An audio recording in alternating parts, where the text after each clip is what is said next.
দীপ্ত আলাপে অর্থনীতির ৫৪তম পর্বে সবাইকে শুভেচ্ছা। আমি আশ্রয় চৌধুরী।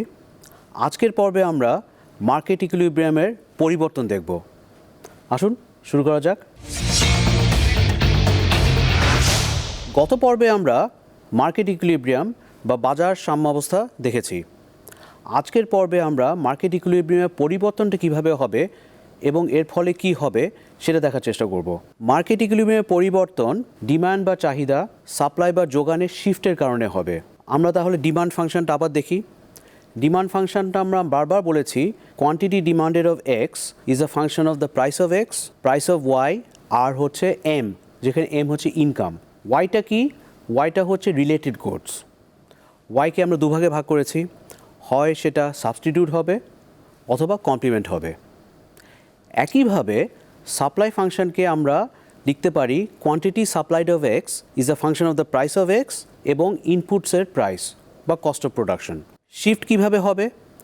প্রাইস অফ এক্স বাদে অন্য কোনো ফ্যাক্টর যদি পরিবর্তিত হয়, ডিম্যান্ড বা সাপ্লাই ফাংশন শিফট করবে।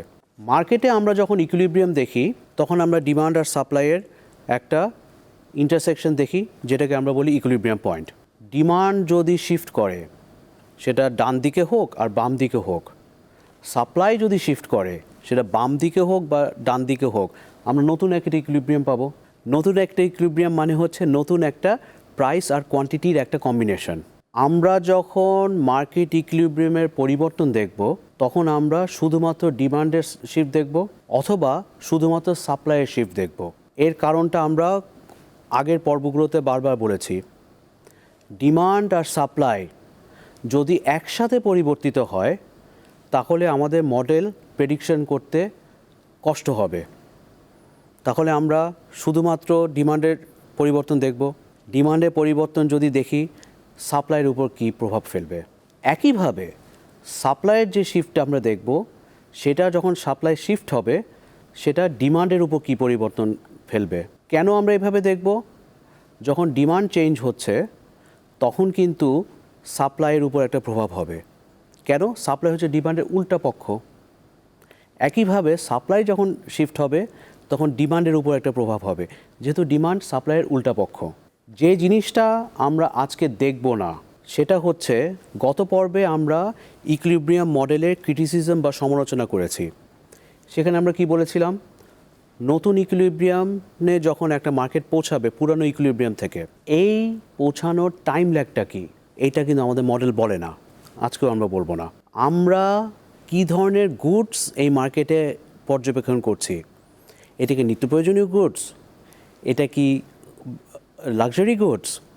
এটা কিন্তু আমরা বলি না মডেলে। আমরা মডেলগুলো শুরু করি পুরোপুরি অবজেক্টিভ, অর্থাৎ নৈর্ব্যক্তিক একটা আলোচনা করি। আমরা আজকে এইভাবেই করব। কেন করব? আমরা দেখতে চাই নৈর্ব্যক্তিকভাবে নতুন ইকুইলিব্রিয়ামে যখন আমরা পৌঁছবো তাতে প্রাইস এবং কোয়ান্টিটির কী পরিবর্তন ঘটে। আমরা এখন কিছু গ্রাফ দেখব। গ্রাফ দেখার আগে আমরা প্রথমে ডিমান্ড ফাংশনটা আবার দেখি। Quantity demanded of x is a function of the price of x, price of y, যেখানে ওয়াই হচ্ছে রিলেটেড গুডস, সাবস্টিটিউটস অথবা কমপ্লিমেন্ট, আর এম বা ইনকামের ফাংশন। আমরা তাহলে প্রথমে ইনকামের পরিবর্তনটা দেখব। তারপরে কি দেখব? আমরা সাবস্টিটিউটস বা কমপ্লিমেন্ট প্রাইসের পরিবর্তনটা দেখব। এর ফলে ইকুইলিব্রিয়াম কিভাবে পরিবর্তিত হয় সেটা দেখব। আমাদের প্রথম যে দুটো গ্রাফ আমরা দেখব, এতে ইনকাম বেড়ে গেছে। মার্কেটে যারা কনজিউমার্স আছে তাদের ইনকাম বেড়ে গেছে এবং মার্কেটের যে গুডসটা তৈরি হচ্ছে, প্রথমে আমরা দেখব সেটা নর্মাল গুড, পরের বার দেখব আমরা সেটা ইনফিরিয়ার গুড। এখন যে গ্রাফটা আমরা দেখছি, সেই গ্রাফটাতে আমাদের ইনকাম বেড়ে গেছে এবং এই মার্কেটে যে গুডসটা তৈরি হচ্ছে সেটা একটা নর্মাল গুড। নর্মাল গুডসের বৈশিষ্ট্য কী? যখন ক্রেতাদের ইনকাম বেড়ে যাবে তখন এই গুডসের প্রতি তাদের চাহিদা বেড়ে যাবে। অর্থাৎ উচ্চ ইনকামে, উচ্চ আয়ে ক্রেতারা এই দ্রব্যগুলো ক্রয় করতে পারে। যেহেতু ইনকাম বেড়ে গেছে, সুতরাং চাহিদা কী হবে? চাহিদাও বেড়ে গেছে এগুলোর প্রতি। তাহলে ডিমান্ড ফাংশনটা কী করবে? ডিমান্ড ফাংশনটা অবশ্যই ডান দিকে শিফট করবে। তাহলে আমরা প্রথম যে ইকুইলিব্রিয়ামটাতে শুরু করেছি সেটা দেখছি আমরা E0। কেন? সেটা হচ্ছে অরিজিনাল ডিমান্ড কার্ভ D0 এবং সাপ্লাই কার্ভের ইন্টারসেকশন পয়েন্ট। এখানে আমাদের প্রাইস কোয়ান্টিটি কত? P0 Q0। এখন ডিমান্ডটা ডান দিকে শিফট করেছে। ডান দিকে শিফট করার ফলে আমাদের নতুন ডিমান্ড কার্ভটা হচ্ছে D1। এই D1-এর ফলে নতুন ইকুইলিব্রিয়ামটা হচ্ছে E1। যেহেতু ক্রেতারা এখন উচ্চ আয়ের দ্রব্য কিনতে পারে, সুতরাং তাদের চাহিদাও বেড়ে গেছে উচ্চ আয়ের প্রতি। যেহেতু ক্রেতাদের ইনকাম বেড়ে গেছে এবং আমাদের এক্স হচ্ছে নর্মাল গুড, সুতরাং এই নর্মাল গুডসের চাহিদাটা বেড়ে গেছে ক্রেতাদের। সুতরাং ক্রেতারা অধিক দামে এখন ওই ভালো গুডসটা কিনতে পারে। এর ফলে কি হচ্ছে? দুটো জিনিস ঘটছে। এই যে আমাদের কোয়ান্টিটি Q0 থেকে Q1-এ যাচ্ছে, এটা ক্রেতাদের ডিমান্ড বাড়ার ফলে যাচ্ছে। আরেকটা হচ্ছে সাপ্লাইয়ের ক্ষেত্রে কি হচ্ছে, এই গুডসগুলো যেসব ফার্মস তৈরি করতো তারা এখন দেখছে এটার ডিমান্ড বেড়ে গেছে, তারা ওর বেশি করে তৈরি করবে। বেশি করে তৈরি করতে গেলে অপারেটিং কস্টও বেড়ে যাবে, তাহলে দুই দিক দিয়ে প্রাইস বাড়বে। তাহলে আমাদের কনক্লুশনটা কি? আমাদের কনক্লুশনটা হচ্ছে যখন ইনকাম বেড়ে যাবে, এক্স যদি নর্মাল গুড হয়, ইকুইলিব্রিয়াম প্রাইস আর কোয়ান্টিটি দুটাই বাড়বে। ইনকাম যদি বেড়ে যায়, এক্স যদি ইনফিরিয়ার গুড হয়, তাহলে গত গ্রাফে আমরা যেটা দেখেছি ঠিক তার উল্টো জিনিসটা আমাদের দেখার কথা। এইটা আমরা এখন দ্বিতীয় নম্বর গ্রাফে দেখি। এখন যে গ্রাফটা আমরা দেখছি সেখানে আগের মতো ইনিশিয়াল একটা ইকুইলিব্রিয়াম পাচ্ছি আমরা D0, যেখানে এস এর সাথে ইন্টারসেক্ট করছে অ্যাট পয়েন্ট E0। এখানে আমাদের প্রাইস কোয়ান্টিটি ঠিক আগের মতোই P0 আর Q0, কিন্তু ক্রেতাদের ইনকাম বেড়ে গেছে। ক্রেতারা ইনকাম বেড়ে যাওয়ার ফলে স্বাভাবিকভাবে তাদের নর্মাল গুডসের ডিমান্ডটা বাড়বে। নর্মাল গুডসের ডিমান্ডটা যদি বাড়ে, ইনফিরিয়ার গুডসের ডিমান্ডটা কেন কমে যাবে? তারা তাদের বাজেটে ওই ইনফিরিয়ার গুডস এখন কম কিনবে। কম কিনলে তার চাহিদা কমে যাবে, সেই জন্য ডিমান্ডটা এখন লেফট শিফট হচ্ছে D0 থেকে D1। তার মানে আমাদের কোয়ান্টিটি আগে যে ছিল Q0 ইকুইলিব্রিয়াম যখন E0 ছিল, এখন ইকুইলিব্রিয়াম যেহেতু E1, কোয়ান্টিটি ডিমান্ডেড হচ্ছে Q1। প্রাইসটা কমে যাচ্ছে কেন? ক্রেতারা কম কিনছে। এই যে আমাদের টাইম ল্যাগটা কিন্তু আমরা বলছি না। যেহেতু ক্রেতারা কম কিনছে, যেটুক আগে তৈরি হয়ে গিয়েছিল সেটার হঠাৎ করে একটা টেম্পোরারি, একটা ক্ষণস্থায়ী সারপ্লাস দেখা দিবে। মার্কেটে যখন সারপ্লাস দেখা দেয়, গত পর্বে আমরা দেখেছি প্রাইস কমে যাবে। তাহলে প্রাইস কি হচ্ছে? P0 থেকে P1-এর দিকে নামতে শুরু করবে। তাহলে কনক্লুশনটা কি আমাদের? কনক্লুশনটা হচ্ছে যদি মার্কেটে ক্রেতাদের ইনকাম বেড়ে যায়, এক্স যদি একটা ইনফিরিয়ার গুড হয়, তাহলে কোয়ান্টিটি কমে যাবে, প্রাইসটাও কমে যাবে। এর আগের দুটো উদাহরণে আমরা দেখেছি ইনকাম বেড়ে গেছে, তারপর আমরা নর্মাল গুডস আর ইনফিরিয়ার গুডস দেখেছি। এখন যে দুটো উদাহরণ আমরা দেখব এটা খুব স্ট্রেট ফরওয়ার্ড হবে। আমাদের ইনকাম কমে গেছে, সেই ক্ষেত্রে নর্মাল গুডসের ক্ষেত্রে কি হবে, সেই ক্ষেত্রে ইনফিরিয়ার গুডসের ক্ষেত্রে কি হবে, সেটাই আমরা এখন দেখব। এখন যে গ্রাফটা দেখছি এখানে কি হচ্ছে? ক্রেতাদের ইনকাম কমে গেছে, এক্স হচ্ছে একটা নর্মাল গুড। আমরা জানি নর্মাল গুড মানুষ উচ্চ আয়ে ভোগ করতে পারে, মানুষের আয় কমে গেছে। তাহলে ইনিশিয়াল যে ইকুইলিব্রিয়ামটি ঠিক আগের মতোই আছে D0, এস এর সাথে E0-তে ইন্টারসেক্ট করেছে। প্রাইস কোয়ান্টিটি ইকুইলিব্রিয়াম হচ্ছে P0 Q0। যেহেতু ওটার চাহিদা কমে গেছে, সুতরাং অবশ্যই লেফটওয়ার্ড শিফট হবে। লেফটওয়ার্ড শিফট হলে কি হবে? সেই ক্ষেত্রে ইকুইলিব্রিয়াম প্রাইসও কমবে, ইকুইলিব্রিয়াম কোয়ান্টিটি ডিমান্ডেরও কমবে। তাহলে আমাদের নতুন ইকুইলিব্রিয়াম যেটা E0 থেকে E1-এ আসছে, তাতে দেখা যাচ্ছে P আর Q দুটাই কমে যাচ্ছে। উল্টাটাও তো হতে পারে, ইনকাম কমে গেছে, আমাদের এক্স হচ্ছে এখন ইনফিরিয়ার গুড। আমাদের ইনকাম কিভাবে কমতে পারে? আমরা এই মুহূর্তে উবার বা পাঠাওতে যাতায়াত করি, কোনো কারণে আমাদের ইনকাম কমে গেল একটা পরিবারের, তাদেরকে তো যাতায়াত করতে হবে শহরের মধ্যে। তাহলে কি হবে? যে দ্রব্যটা তারা উচ্চ ইনকামে ভোগ করত, সেটা এখন ইনকাম কমে যাওয়ার ফলে তারা অন্য একটা জিনিসের খোঁজ করবে, সেইগুলো হচ্ছে ইনফিরিয়ার গুড, যেটা নিম্ন আয়ে মানুষ সাধারণত ভোগ করে। সেটা কি হবে? সেটা তখন উবার এবং পাঠাওতে যাতায়াত না করে ওই পরিবারের সদস্যরা তখন তো বাসে যাতায়াত করবে, তারা হয়তো রিকশায় যাতায়াত করবে। তাহলে কি হবে? নর্মাল গুডস আগে যেটা ছিল, যে উচ্চ আয়ে ভোগ করতে পারতো, সেটা যেহেতু আমাদের ইনকাম কমে গেছে, ইনফিরিয়ার গুডসের কী হবে? ইনফিরিয়ার গুডসের ডিমান্ড বেড়ে যাবে। ডিমান্ড বেড়ে যাওয়ার ফলে কি হচ্ছে? ইনিশিয়াল ইকুইলিব্রিয়ামটা আমাদের জিরোতে হচ্ছে আগের মতো। ডিমান্ড যেহেতু বেড়ে যাচ্ছে, তাহলে ইনফিরিয়ার গুডসের ডিমান্ড বেড়ে যাবে, অর্থাৎ Q0 থেকে Q1-এ যাবে। যেহেতু ডিমান্ড বেড়ে যাচ্ছে, সেজন্য প্রাইসটাও বেড়ে যাবে। কেন? ক্রেতারা এখন ওই ইনফিরিয়ার গুডসের জন্য অধিক দাম দিতে ইচ্ছুক। এটা একটা ইন্টারপ্রিটেশন। আরেকটা হচ্ছে ক্রেতারা তাদের বাজেটের একটা বিশাল পার্সেন্টেজ এখন ওই ইনফিরিয়ার গুডসের বেশি খরচ করবে, যেহেতু তাদের ইনকাম কমে গেছে। এর আগের যে কয়টা গ্রাফ আমরা দেখেছি, সেখানে আমরা ইনকামের পরিবর্তন দেখেছি নর্মাল গুড আর ইনফিরিয়ার গুডসের সাপেক্ষে। আমাদের আরেকটা নিয়ামক কী ছিল ডিমান্ড ফাংশনে? PY ছিল। PY হচ্ছে রিলেটেড গুডস। রিলেটেড গুডস দুভাগে হবে, হয় সেটা সাবস্টিটিউট হবে অথবা সেটা কমপ্লিমেন্ট হবে। সাবস্টিটিউটের সাথে মূল গুডসের সম্পর্কটা কী? মূল গুডস যদি X হয়, সাবস্টিটিউট যদি Y হয়, তাহলে আমাদের কনসামশন প্যাটার্নটা কী হবে? X or Y। কমপ্লিমেন্টসের ক্ষেত্রে কী হবে? কমপ্লিমেন্টস যেহেতু X আর Y আমরা একসাথে ভোগ করব, সুতরাং X অ্যান্ড Y কমপ্লিমেন্টসের ক্ষেত্রে। গ্রাফে যাওয়ার আগে আমরা ইনটিউটিভলি একটু চিন্তা করি তো। সাবস্টিটিউট হচ্ছে Y কমোডিটি। Y কমোডিটির দাম যদি কমে যায়, X কমোডিটি তো আমাদের কাছে বেশি গ্রহণযোগ্য হবে না। আমরা তখন Y-এর দিকে আমাদের চোখ পড়ে যাবে। একইভাবে সাবস্টিটিউটের দাম যদি বেড়ে যায়, তাহলে আমরা যেহেতু X আর Y-এর মধ্যে তুলনা করছি, X আমাদের কাছে অধিকতর ভালো মনে হবে। কমপ্লিমেন্টসের ক্ষেত্রে কি হবে?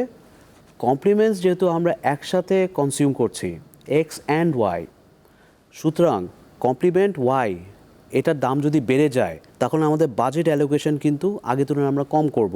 অবশ্যই তাহলে Y-এর ডিমান্ডটা কমে যাবে। একইভাবে কমপ্লিমেন্টসের প্রাইস যদি কমে যায়, আমাদের বাজেটে আমরা X অ্যান্ড Y আগে তুলনায় আরও বেশি কিনতে পারবো। এখন এইটাকে আমরা গ্রাফে দেখি, দুটো গ্রাফে।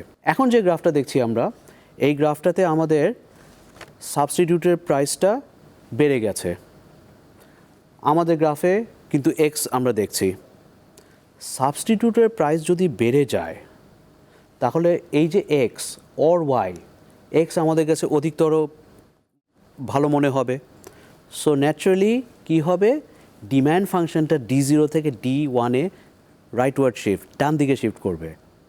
শিফট করার ফলে কি হবে? মানুষ Q0 থেকে Q1 বেশি ডিম্যান্ড করবে, মানুষ অধিকতর প্রাইস দিতে চাবে। সুতরাং সাবস্টিটিউটের প্রাইসটা আলটিমেটলি কী হবে? P0 থেকে P1-এ যাবে। উল্টাটাও তো হতে পারে। উল্টাটা কি? কমপ্লিমেন্টের এখন প্রাইস বেড়ে গেল। তো কমপ্লিমেন্ট X আর Y আমরা একসাথে কনজিউম করছি, সুতরাং আমাদের কমপ্লিমেন্ট Y-এর দাম যদি বেড়ে যায়, X-এর ডিমান্ডটা কী হবে? X-এর ডিমান্ডটা অবশ্যই কমে যাবে, যেহেতু আমরা আগের মতো কিনতে পারবো না X আর Y এই কম্বিনেশনটা। তাহলে কি হবে? ডিমান্ড ফাংশনটা লেফটওয়ার্ড শিফট করবে, বাম দিকে শিফট করবে। বাম দিকে শিফট করলে কি হবে? মানুষ Q0 থেকে Q1 পরিমাণ ডিমান্ড করবে, কম করবে, তাহলে প্রাইসটাও আস্তে আস্তে কমে যাবে P0 থেকে P1-এ। এই গেল আমাদের রিলেটেড গুডস PY-এর দাম যদি বেড়ে যায়। উল্টাটাও তো হবে, রিলেটেড গুডস PY-এর দামটা কমেও যেতে পারে। সেটা এখন আমরা দুটো গ্রাফে দেখি। এখন যে গ্রাফটা আমরা দেখছি, আমাদের সাবস্টিটিউটের প্রাইসটা কমে গেছে। X অর Y সম্পর্কটা, সাবস্টিটিউটের দাম যদি কমে যায়, X-এর প্রতি আমাদের পছন্দটা কমে যাবে। সো ক্রেতারা যদি এভাবে রেসপন্ড করে মার্কেটে, তাহলে কি হবে? ডিমান্ড ফাংশনটা অবশ্যই বাম দিকে শিফট করবে, আমরা গ্রাফে যেটা দেখছি। তাহলে আমাদের ইকুইলিব্রিয়াম কোয়ান্টিটিটা প্রথমে ছিল Q0, প্রাইস ছিল P0। ইকুইলিব্রিয়াম চেঞ্জ হওয়ার ফলে যখন আমরা E1-এ যাচ্ছি, ক্রেতারা এক্স কম কিনবে, কম ডিমান্ড করবে, প্রাইসও তখন P0 থেকে P1-এ পড়ে যাবে। ফাইনালি, যেহেতু আমরা সাবস্টিটিউটস আর কমপ্লিমেন্টস দেখছি, এখন আমরা কমপ্লিমেন্টের প্রাইসের হ্রাস দেখি বা ডিক্রিজটা দেখি। এখনকার গ্রাফে আমরা কি দেখছি? আমরা দেখছি কমপ্লিমেন্টের প্রাইস কমে গেছে। এক্স আর ওয়াই আমরা একসাথে ভোগ করছি। কমপ্লিমেন্টের প্রাইস যদি কমে যায়, ওই যে কম্বিনেশনটা এক্স অ্যান্ড ওয়াই, এটার প্রাইসও কমে গেছে, তাহলে কি হবে? ক্রেতাদের কাছে ওই কম্বোটা, ওই কম্বিনেশনটা অধিকতর পছন্দ হবে। সো ইনটিউটিভলি বা অবজেক্টিভলি যদি আমরা চিন্তা করি, ডিমান্ডটা ডান দিকে শিফট করবে, D0 থেকে D1। এরপরে কি হবে? মানুষ ইকুইলিব্রিয়াম কোয়ান্টিটি বেশি ডিমান্ড করবে, Q0 থেকে Q1-এ আসছে, প্রাইসটাও বেড়ে যাবে P0 থেকে P1। এতক্ষণ পর্যন্ত আমরা যে কটা গ্রাফ দেখলাম ইকুইলিব্রিয়াম চেঞ্জ, সেটা দেখেছি ডিমান্ড চেঞ্জ হওয়ার ফলে। ডিমান্ড চেঞ্জটা আমরা দেখেছি সাপ্লাইয়ের কনটেক্সটে, কারণ ডিমান্ড যখন চেঞ্জ হবে তখন সাপ্লায়ার একভাবে রেসপন্ড করবে। এই একই নৈর্ব্যক্তিক অবজেক্টিভ যুক্তিতে সাপ্লাই যদি শিফট হয় তাহলে ক্রেতারা রেসপন্ড করবে, এটাই আমরা দেখি। আমরা প্রথমে দেখব সাপ্লাই ফাংশনটা আমরা কীভাবে লিখেছি। Quantity supplied of x is a function of the price of X, আর হলো ইনপুটস কস্ট অথবা cost of production. Cost of production বেড়ে গেলে কি হবে? সাপ্লাই আগের তুলনায় কম হবে। আগের তুলনায় কম হলে কি হবে? ক্রেতারা একভাবে রেসপন্ড করবে। কস্ট অফ প্রোডাকশন যদি কমে যায় তাহলে সাপ্লাই বেশি করতে পারবে বিক্রেতারা, সেই ক্ষেত্রে ক্রেতারা আরেকভাবে রেসপন্ড করবে। এই দুটো আমরা এখন গ্রাফে দেখি। আমরা এখন যে গ্রাফটা দেখছি, এতে কস্ট অফ প্রোডাকশন বেড়ে গেছে, অর্থাৎ একই জিনিস তৈরি করতে খরচ বেশি হচ্ছে। খরচ বেশি হওয়ার ফলে কি হচ্ছে? বিক্রেতাদেরও তো একটা লিমিটেড বাজেট আছে, তারা এই জিনিসটা তৈরি করতে তাদের খরচ বেড়ে যাচ্ছে। তাহলে কি হবে? তারা বেশি তৈরি করবে না কম তৈরি করবে, সেটা নির্ভর করবে ক্রেতারা কীভাবে রেসপন্ড করছে। যেহেতু কস্ট অফ প্রোডাকশন বেড়ে গেছে, সাপ্লাই কার্ভটা অবশ্যই বাম দিকে শিফট করবে। তাহলে আমাদের ইনিশিয়াল ইকুইলিব্রিয়ামটা কি এখানে? S0 ডিমান্ডের সাথে যেখানে ইন্টারসেক্ট করেছে E0-তে। ইনিশিয়াল কোয়ান্টিটি হচ্ছে আমাদের, সাপ্লাই হচ্ছে Q0, initial market equilibrium price হচ্ছে আমাদের P0। যেহেতু কম তৈরি হচ্ছে, প্রাইসটা কেন বাড়বে? কস্ট অফ প্রোডাকশন আমরা বলছি সাপ্লাইয়ের দিক থেকে। ক্রেতাদের রেসপন্সটা কি? একটা মার্কেটে যখন জিনিসপত্র কম সাপ্লাই থাকবে, এটা কিনবে কারা? যাদের চাহিদা অনেক বেশি, যাদের প্রয়োজন অনেক বেশি। যাদের চাহিদা বেশি ওই দ্রব্যটার প্রতি, যাদের প্রয়োজন বেশি, তারা হায়ার প্রাইস অফার করতে ইচ্ছুক হবে। সেই কারণে ইকুইলিব্রিয়াম প্রাইসটা P0 থেকে P1-এ যাচ্ছে।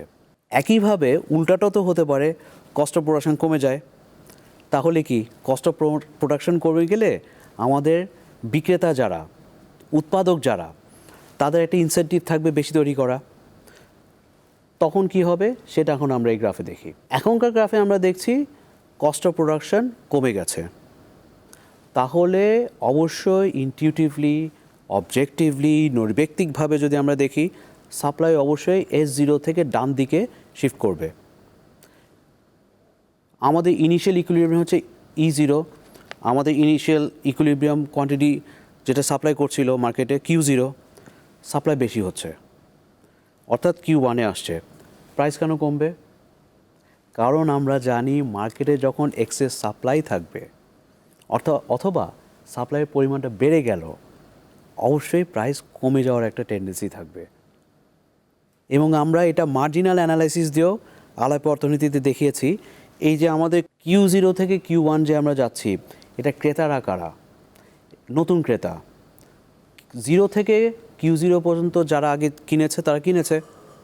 যেহেতু এখন মার্কেটে বেশি পাওয়া যাচ্ছে, কারা কিনবে? Next marginal slot.